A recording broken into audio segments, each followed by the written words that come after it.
Hello students, मैं हूं नसीमा खातून और आप लोगों का स्वागत है मेरे चैनल लर्न विद नसीमा पर। आज मैं आप लोग के लिए लेके आई हूँ class 12 political science second book का चैप्टर नंबर 4। इस चैप्टर का नाम क्या है? भारत की विदेश नीति। ठीक है, और आप लोगों से एक रिक्वेस्ट है कि मेरे चैनल को ज़्यादा से ज़्यादा सब्सक्राइब करें, मेरे 1 के सब्सक्राइबर करवा दें और कमेंट्स एंड लाइक्स तो ज़रूर करें। ठीक है, तो हम अपनी वीडियो को स्टार्ट करते हैं। हमारा इस वीडियो का जो हमारा फर्स्ट टॉपिक हो जाएगा वो क्या हो जाएगा कि विदेश संबंध से क्या अभिप्राय है। ठीक है, यानी कि चैप्टर का नाम ही हमारा क्या है? भारत की विदेश नीति। तो क्वेश्चन तो पूछेगा ही कि विदेश संबंध क्या है। ठीक है, तो विदेश संबंध से क्या अभिप्राय है, तो चलो समझते हैं। तो इसमें हमारा फर्स्ट जो हमारा पॉइंट हो जाएगा वो हो जाएगा दूसरे देशों के साथ संबंध को विदेश संबंध कहते हैं। ठीक है, किसी भी देश का दूसरे देश के साथ कैसे संबंध है उसी को हम क्या बोलेंगे? विदेश संबंध बोलेंगे। ठीक है, समझ में आ रहा है? उसके बाद हमारा नेक्स्ट पॉइंट इसमें क्या हो जाएगा? एक सेकेंड रुक जाओ, आगे चलते हैं। ठीक है, अब तो इसका सेकंड पॉइंट हमारा हो जाएगा किसी देश की विदेश नीति दूसरे देशों के साथ आर्थिक, राजनीतिक, सामाजिक, सांस्कृतिक व सामरिक संबंधों से संबंधित है। किसी भी देश की जो विदेश नीति होती है वो किससे संबंधित होती है? किसी दूसरे देश के आर्थिक से, राजनीतिक से, सामाजिक, सांस्कृतिक से व सामरिक संबंधों से संबंधित होती है। ठीक है, समझ में आ रहा है आप लोगों को? विदेश संबंध क्या है? किसी दूसरे देश के साथ संबंध को ही विदेश संबंध कहते हैं। और वो संबंध कैसा होना चाहिए? आर्थिक, राजनीतिक, सामाजिक, सांस्कृतिक और सामरिक संबंध। ठीक है, समझ में आ गया? उसके बाद से इसमें पॉइंट हो जाता है हमारा, भारत ने अपनी विदेश नीति में सभी देशों की संप्रभुता का सम्मान व शांति कायम करके अपनी सुरक्षा प्राप्त करने का लक्ष्य रखा है। भारत ने किस प्रकार से अपनी सुरक्षा प्राप्त करने का लक्ष्य रखा है कि वो क्या करेगा? सभी देशों की संप्रभुता का सम्मान करेगा और उसके द्वारा क्या करेगा? शांति कायम करेगा, जिससे कि उसकी सुरक्षा का लक्ष्य क्या हो जाएगा? प्राप्त हो जाएगा, जिससे कि बहुत अच्छा भी माना जाता है इसको। ठीक है, तो भारत की ये विदेश नीति की खासियत भी है कि वो क्या करता है? सबकी संप्रभुता का सम्मान करता है और उसके द्वारा शांति कायम करता है, जिससे कि जो उसका सुरक्षा का लक्ष्य है वो प्राप्त उसको हो जाता है। ठीक है, समझ में आ गया? यहाँ से 2 नंबर का क्वेश्चन बनता है आप लोगों को कि विदेश संबंध से क्या अभिप्राय है। ठीक है, तो बता दोगे ना अच्छे से? उसके बाद से अपने नेक्स्ट टॉपिक पे चलते हैं। नेक्स्ट टॉपिक है हमारा नेहरू जी की विदेश नीति के तत्व। ठीक है, विदेश नीति के तत्व यानी कि जो हमारे आप लोगों को यहाँ से 1 मार्क्स का क्वेश्चन आता है कि हमारे देश के पहले प्रधानमंत्री कौन थे? ये तो आप लोगों को पता है कि पंडित जवाहरलाल नेहरू थे। ठीक है, लेकिन पहले विदेश मंत्री कौन थे? पहले विदेश मंत्री भी पंडित जवाहरलाल नेहरू ही थे। ठीक है, समझ में आ रहा है? तो हमारी विदेश नीति को जो तैयार की थी वो किन्होंने की थी? पंडित जवाहरलाल नेहरू ने की थी। तो उसके कुछ प्रमुख तत्व थे, कुछ महत्वपूर्ण तत्व थे, वो कौन कौन से थे?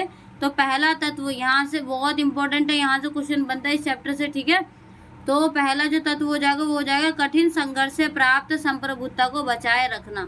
ठीक है, यानी कि जो इतने संघर्ष के बाद जो हमें संप्रभुता मिली है, जो हमें स्वतंत्रता मिली है, उसको क्या करना है? हमें बचाए रखना है। ठीक है, समझ में आ गया कि कठिन संघर्ष से प्राप्त संप्रभुता को बचाए रखना। उसके बाद से दूसरा टॉपिक हो जाएगा हमारा इसमें कि क्षेत्रीय अखंडता को बनाए रखना, यानी कि क्षेत्रीय अखंडता जो है उसको बनाए रखना। उसके बाद से तीसरा हो जाएगा इसमें तेज गति से आर्थिक विकास करना।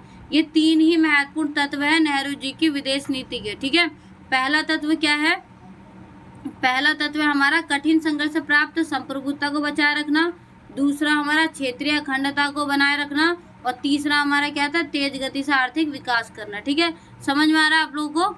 नेहरू जी के विदेश नीति के तत्व समझ में आ गए कि इतने लंबे संघर्ष के बाद जो हमें संप्रभुता मिली है उसको बचाए रखना है, जो हमारे भारत की क्षेत्रीय अखंडता उसको बनाए रखना है, और फिर लास्ट हमारा क्या था? तीसरा तत्व क्या? आर्थिक विकास करना। उसके बाद से हम अपने नेक्स्ट टॉपिक पे चलते हैं। नेक्स्ट टॉपिक है हमारा भारत की विदेश नीति के मुख्य तत्व। अब हम पढ़ेंगे भारत की जो विदेश नीति है उसके मुख्य तत्व कौन कौन से हैं।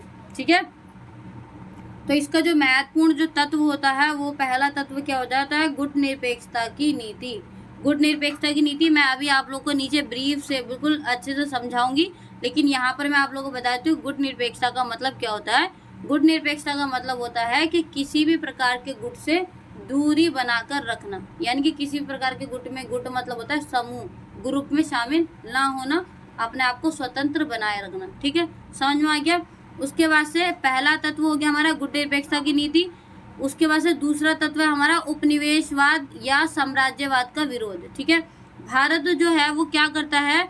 उपनिवेशवाद का विरोध करता है। उपनिवेशवाद का मतलब होता है साम्राज्यवाद, यानी कि जब कोई राजा या कोई भी व्यक्ति किसी जगह पर शासन करता है तो वो क्या करता है? अपने साम्राज्य को बढ़ाने की कोशिश करता है, ठीक है, तो वो क्या करता है, दूसरे देश पर आक्रमण करता है, उनको कब्जा कर लेता है, कब्जा करके उनको अपना गुलाम बना लेता है। इसी को बोलते हैं उपनिवेशवाद या इसी को बोलते हैं साम्राज्यवाद, कि अपने क्षेत्र का फैलावा जो करते हैं। तो उसकी वजह से क्या होता है, किसी देश को किसी का गुलाम बनना पड़ता है।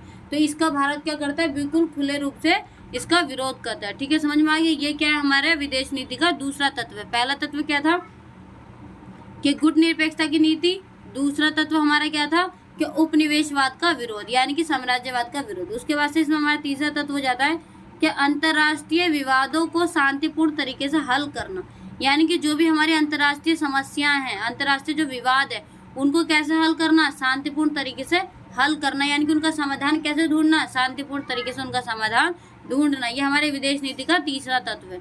उसके बाद से चौथा तत्व क्या हमारा, वासुदेव कुटुंबकम। वासुदेव कुटुंबकम अभी आप लोग को पता ही होगा कितना चर्चा में था, ठीक है, G20 के टाइम पे। तो तीसरा हमारा चौथा जो हमारा विदेश नीति का तत्व हुआ है वासुदेव कुटुंबकम की नीति, ठीक है, यानी कि जो पूरा देश है वो क्या है, एक झोपड़ी के समान है, ठीक है, समझ में आ रहा है। उसके बाद से नेक्स्ट जो हमारा पॉइंट हो जाता है विदेश नीति का तत्व हो जाता है अंतर्राष्ट्रीय मामलों में स्वतंत्र व सक्रिय भागीदारी, यानी कि हमारा जो भारत है वो अंतर्राष्ट्रीय मामलों में भागीदारी करता है। किस तरीके से, स्वतंत्र तरीके से, ठीक है, निष्पक्ष होकर, किसी का पक्ष नहीं लेता है, ठीक है, सक्रिय भागीदारी करता है और निष्पक्ष होकर स्वतंत्र रूप से, किसी के दबाव में आकर वो भागीदारी पार्टिसिपेट नहीं करता है। ये भी हमारी क्या है, विदेश नीति का मुख्य तत्व है, ठीक है, समझ में आ गया। उसके बाद से लास्ट जो हमारा विदेश नीति का मुख्य तत्व वह है पंचशील समझौता, ठीक है। पंचशील समझौता आप लोगों ने फर्स्ट बुक के चैप्टर 5 में पढ़ा होगा बहुत अच्छे से, ठीक है। तो पंचशील समझौता अभी मैं आप लोगों को इस वीडियो में भी पढ़ाऊंगी कि पंचशील समझौता क्या है और ये किसके बीच में हुआ और कब हुआ, ठीक है। तो अभी विदेश नीति के तत्व अच्छे से समझ लो कि पहला तत्व गुटनिरपेक्षता, दूसरा हमारा साम्राज्यवाद का विरोध, तीसरा अंतर्राष्ट्रीय मामलों का शांतिपूर्ण तरीके से हल करना, चौथा वासुदेव कुटुंबकम, पांचवा अंतर्राष्ट्रीय मामलों में स्वतंत्र व सक्रिय भागीदारी और छठा हमारा पंचशील समझौता। ये मोस्ट इम्पोर्टेंट है टॉपिक, यहाँ से 6 मार्क्स का क्वेश्चन बनता है, ठीक है, या 4 मार्क्स का क्वेश्चन बनता है, या 6 मार्क्स का क्वेश्चन यहाँ से बनता है कि भारतीय विदेश नीति के मुख्य तत्वों का वर्णन कीजिए, ठीक है, समझ में आ रहा है। उसके बाद अब हम चलते हैं पंचशील समझौते पर अपने नेक्स्ट टॉपिक पर, ठीक है। अगर आप लोगों को कोई भी डाउट हो तो आप लोग मेरे से कमेंट करके पूछ सकते हैं, ठीक है। उसके बाद हम यहाँ पर चलते हैं पंचशील समझौता। हमारा जो नेक्स्ट टॉपिक है वो है पंचशील समझौता। अभी मैंने आप लोग को बताया कि विदेश नीति का तत्व हमारा पंचशील समझौता। तो यहाँ से 1 मार्क्स का क्वेश्चन आप लोग को बनता है, कभी कभी यहाँ पर 2 मार्क्स का भी देते हैं, 4 मार्क्स का भी देते हैं। ये भी इंपॉर्टेंट टॉपिक है, ठीक है, क्योंकि ये आप लोग के 2-2 चैप्टर में आ चुका है, तो हो सकता है कि यहाँ से क्वेश्चन पूछे जाए, ठीक है। तो इसमें हम चलते हैं अपने फर्स्ट पॉइंट पे कि 29 अप्रैल 1954 को भारत के जवाहरलाल नेहरू व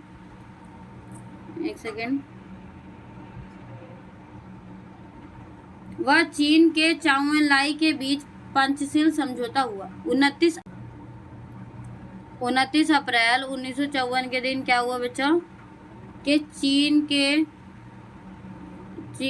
चाउ एन लाई और भारत के पंडित जवाहरलाल नेहरू के बीच में पंचशील समझौता हुआ, ठीक है।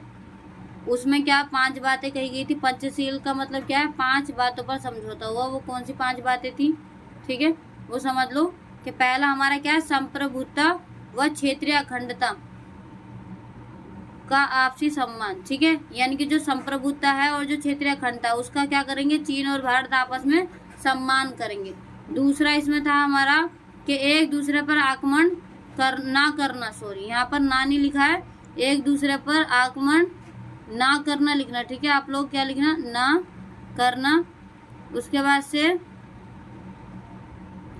तीसरा जो हमारी तीसरी बात थी वो क्या थी, आंतरिक मामलों में हस्तक्षेप ना करना।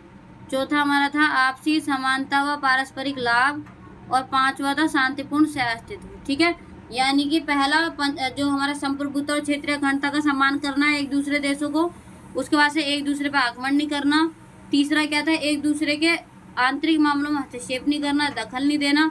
चौथा हमारा यह था आपसी समानता होनी चाहिए और पारस्परिक लाभ, यानी कि ज़्यादा से ज़्यादा व्यापार करेंगे, आर्थिक निवेश वगैरह करेंगे जिससे कि पारस्परिक लाभ हो। और चौथा था कि शांतिपूर्ण अस्तित्व बनाए रखना, यानी कि शांतिपूर्ण तरीके से अपना अस्तित्व बनाए रखना। ये 5 बातों पर क्या हुआ था, समझौता हुआ था। किन के बीच में, भारत और पाकिस्तान के बीच में, ठीक है। भारत के कौन थे, पंडित जवाहरलाल नेहरू उस समय प्रधानमंत्री, और चीन के कौन थे, चाओ एन लाई थे। ठीक है, कब हुआ था, 29 अप्रैल 1954 को ये पंचशील समझौता हुआ था। ठीक है, समझ में आ गया आप लोगों को।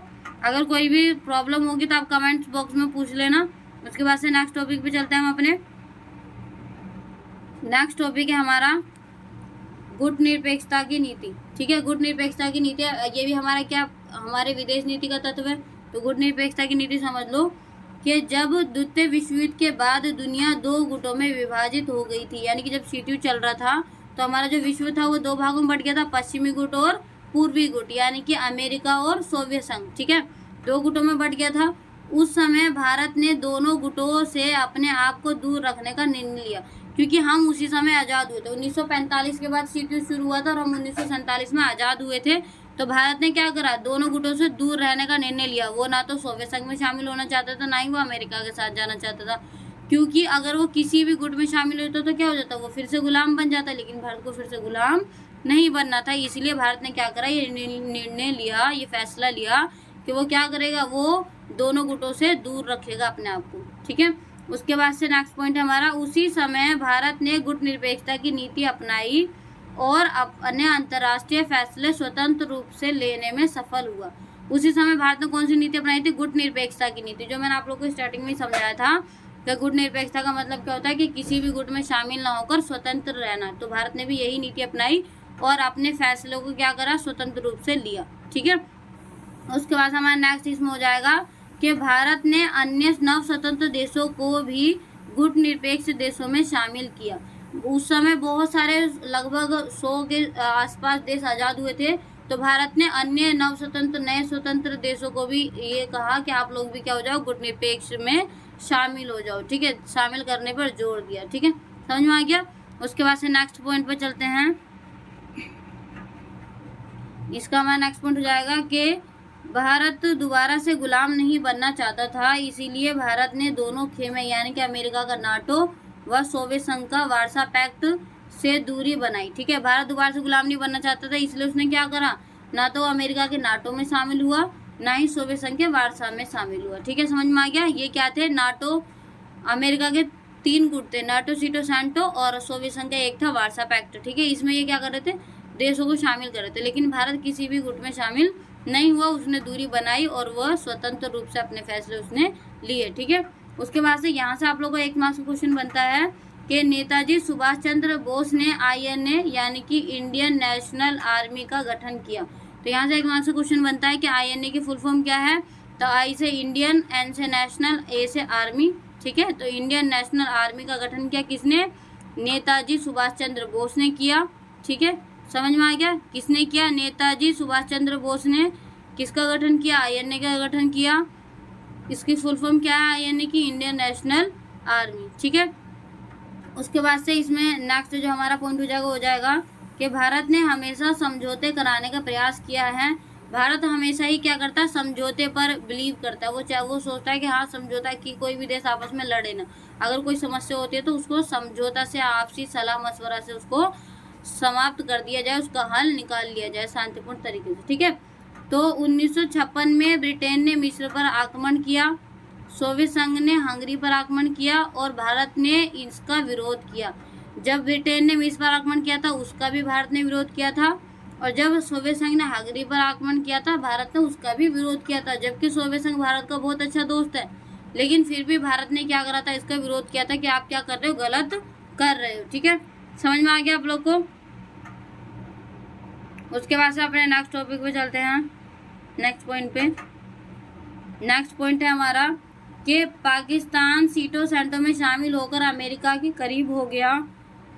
भारत सॉरी बेटा, पाकिस्तान जो था, पाकिस्तान किस में शामिल हो गया, सीटों सेंटों में शामिल हो गया, और उसने क्या, वो किसके करीब हो गया, अमेरिका के करीब हो गया।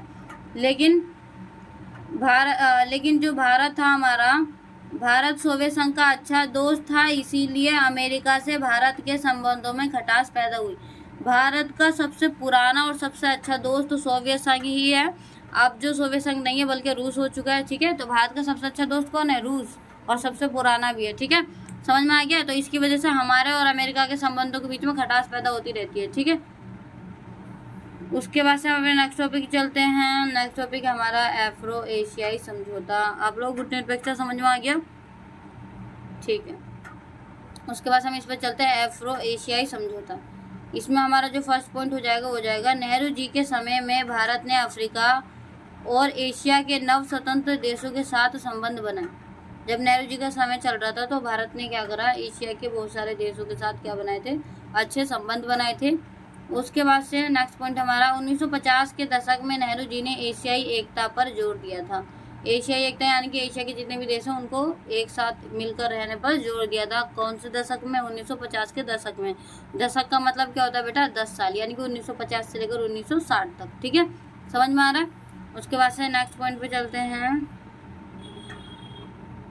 नेक्स्ट पॉइंट हमारा इसमें हो जाएगा भारत देश आज़ाद भी नहीं हुआ था और नेहरू जी ने मार्च 1947 में एशियाई संबंध सम्मेलन का आयोजन किया। अभी हम आज़ाद भी नहीं हुए थे 1947 के मार्च में, तभी हमने क्या करा था, एशियाई संबंध सम्मेलन किया था, ठीक है। कब किया था? मार्च 1947 में किया था, ठीक है।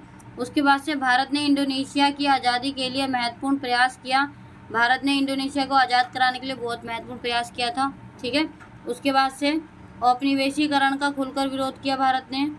इंडोनेशिया के शहर बांडुंग में 1955 में एफ्रो एशियाई सम्मेलन हुआ। यहाँ से एक मार्क्स का क्वेश्चन बनता है कि एफ्रो एशियाई सम्मेलन कहाँ पर हुआ, तो बांडुंग में हुआ। कब हुआ? 1955 में हुआ, ठीक है, समझ में आ रहा है। और बांडुंग कहाँ का देश शहर है? तो इंडोनेशिया का शहर है, ठीक है। तो एफ्रो एशियाई सम्मेलन कहाँ हुआ? इंडोनेशिया के बांडुंग शहर में हुआ। कब हुआ? 1955 में हुआ, ठीक है। इसे बांडुंग सम्मेलन भी कहा जाता है। एफ्रो एशियाई सम्मेलन तो कहा ही जाता है, साथ साथ में इसको बांडुंग सम्मेलन भी कहा जाता है। उसके बाद से इसी सम्मेलन में गुटनिरपेक्षता की नींव पड़ी। तो यहाँ से भी एक मार्क्स का क्वेश्चन बनता है कि गुटनिरपेक्षता की नींव कहाँ से पड़ी, तो बांडुंग सम्मेलन से पड़ी या एफ्रो एशियाई सम्मेलन से पड़ी, ठीक है। किसकी नींव? गुटनिरपेक्षता की नींव, ठीक है, समझ में आ गया। एफ्रो एशियाई सम्मेलन समझ में आ गया। एफ्रो एशियाई सम्मेलन कब हुआ था बेटा? 1955 में हुआ था। कहाँ पर हुआ था? इंडोनेशिया के बांडुंग शहर में हुआ था। एफ्रो एशियाई सम्मेलन को क्या कहा जाता है? तो बांडुंग सम्मेलन कहा जाता है। इसमें किसकी नींव पड़ी थी? तो गुटनिरपेक्षता की नींव इसमें पड़ी थी, ठीक है, समझ में आ रहा है। उसके बाद से अपने नेक्स्ट टॉपिक पे चलते हैं। नेक्स्ट टॉपिक है हमारा भारत और चीन के संबंध, ठीक है। भारत चीन के संबंध पढ़ेंगे। ये भी आप लोग पहले पढ़ चुके हो, लेकिन फिर भी मैं यहाँ पर रिपीट करा देती हूँ आप लोग को कि चीन भारत का पड़ोसी देश है। माओ के नेतृत्व में 1949 में चीनी क्रांति हुई थी। आप लोगों को पता है कि जो चीन है हमारे भारत का पड़ोसी देश है। उसके बाद से यहाँ पर चीनी क्रांति कब हुई थी? 1949 में हुई थी। किसके नेतृत्व में? माओ के नेतृत्व में। उसके बाद से नेक्स्ट पॉइंट हमारा, भारत ने चीन के साथ अपने रिश्ते की शुरुआत दोस्ताना ढंग से की। भारत ने चीन के साथ संबंध कैसे बनाए? दोस्ताना संबंध बनाए स्टार्टिंग में, ठीक है।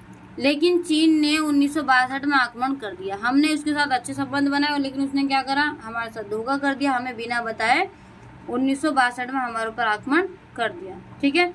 उसके बाद कई वर्षों तक दोनों के बीच संबंध अच्छे नहीं थे। जब उसने आक्रमण किया 1962 के बाद, पहला ये ऐसा युद्ध था जिसमें भारत हार गया था, ठीक है। उसके बाद से हमारे और चीन के संबंध बिल्कुल खराब हो गए, अच्छे नहीं थे, ठीक है, समझ में आया भारत चीन के संबंध। उसके बाद से आगे चलते हैं। आगे हैं लेकिन दोनों तरफ राजनीतिक नेतृत्व बदलने के बाद संबंध सामान्य हो गए। लेकिन भारत और चीन के जब राजनीतिक नेतृत्व बदले, यानी कि वहाँ के, यहाँ भारत के प्रधानमंत्री बदले, वहाँ के भी बदले, उसके बाद से क्या हुआ? जो हमारे संबंध थे वो थोड़े बदलने लगे। जैसे प्रधानमंत्री बदले वैसे ही संबंध भी हमारे सामान्य हो गए, बदल गए। दोनों देशों के नेताओं ने एक दूसरे के देश का दौरा किया। दोनों देश के नेता ने क्या करा? एक दूसरे देश का दौरा किया। दौरा मतलब कि घूम के आए। चीन के यहाँ हमारे देश में आए और हमारे देश के चीन गए, ठीक है। उससे क्या हुआ? आपसी व्यापार बढ़ा और विवादित मुद्दों को लेकर बातचीत हुई, ठीक है।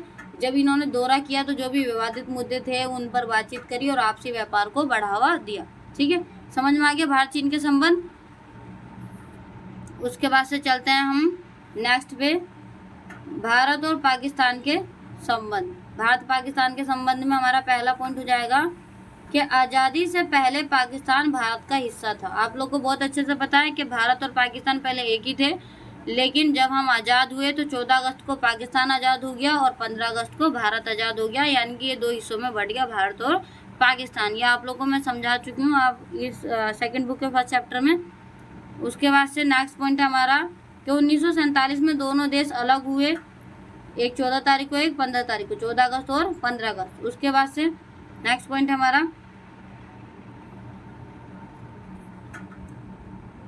भारत और पाकिस्तान के बीच हमेशा मनमुटाव रहा है। ठीक है, जब से भारत और पाकिस्तान आज़ाद हुए हैं तब से क्या है, इनके बीच में हमेशा मनमुटाव रहता है। बार बार पाकिस्तानी हम पर आक्रमण कर देते हैं, फिर कुछ हमारे बीच में विवाद होते रहते हैं। ठीक है, तो दोनों देशों के बीच 4 युद्ध हुए हैं। कितने युद्ध हुए हैं? 4 युद्ध हुए हैं।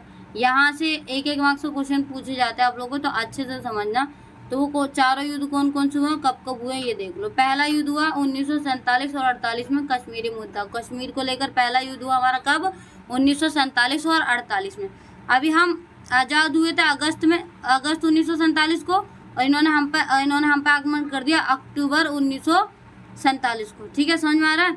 उसके बाद से दूसरा इन्होंने हम पे आक्रमण किया 1965 में, पाकिस्तानी आक्रमण था ये। ठीक है, 1965 में जैसे कि हम 1962 में चीन से हारे थे, तो इनको लगा कि हम आक्रमण करेंगे तो ये दोबारा से भारत क्या हो जाएगा, हार जाएगा। लेकिन भारत एक ही गलती बार बार तो नहीं कर सकता।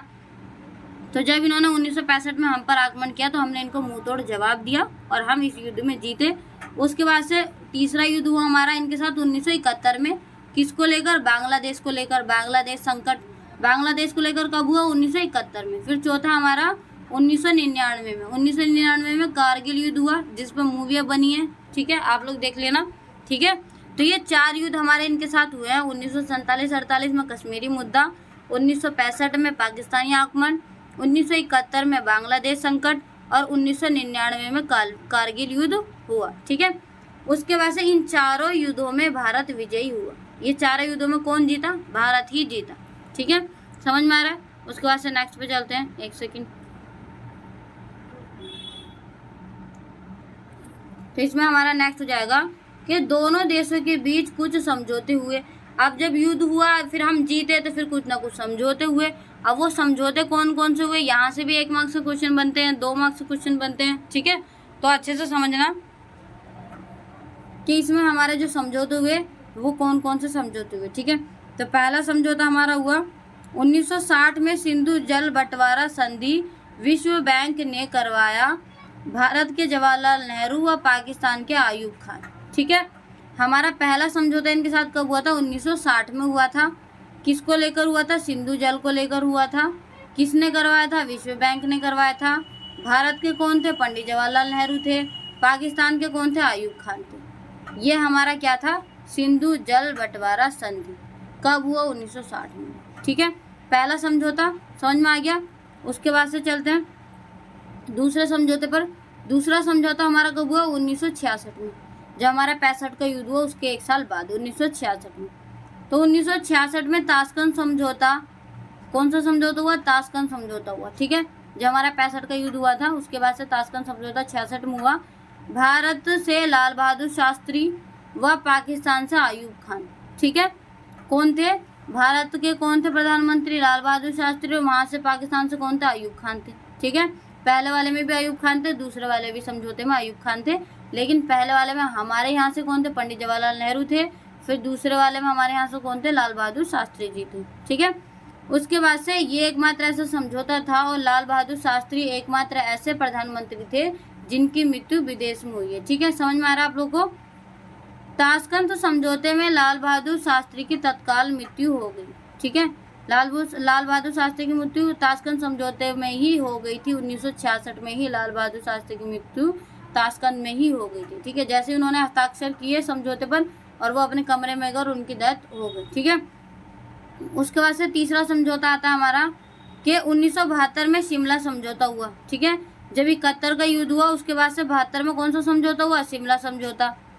उस समय भारत की इंदिरा गांधी थी और पाकिस्तान के जुल्फिकार अली भुट्टो। कौन थे? जुल्फिकार अली भुट्टो। समझ में आ रहा है? भारत की इंदिरा गांधी थी और पाकिस्तान के जुल्फिकार अली भुट्टो थे, इनके बीच में कौन सा समझौता हुआ? शिमला समझौता हुआ। कब हुआ? 1972 में हुआ, ठीक है। यह हमारा 1971 के युद्ध के 1 साल बाद हुआ। उसके बाद से एक समझौता ऐसा है जो कई बार निलंबित हो चुका है, वो कौन सा है? दिल्ली लाहौर बस समझौता कई बार निलंबित हुआ है, ठीक है। समझ में आ गया? ये कुछ समझौते हैं जो भारत और पाकिस्तान के बीच में हुए हैं, जो कि बहुत बार, मतलब कि ये क्या हुआ है, ये जो दिल्ली लाहौर बस समझौता है ये कई बार हुआ है, लेकिन बार बार निलंबित कर दिया जाता है, इसको पास नहीं किया जाता, ठीक है। समझ में आ गया? समझौते समझ में आ गए, युद्ध समझ में आ गए। यहीं पर हमारी इस वीडियो का फर्स्ट पार्ट समाप्त होता है। इसकी PDF आपको वीडियो के डिस्क्रिप्शन लिंक में मिल जाएगी। और आप लोग मेरे चैनल को सब्सक्राइब करो, लाइक्स करो और अपने दोस्तों के साथ शेयर जरूर करना, ठीक है। Thanks for watching my video learn with Naseema.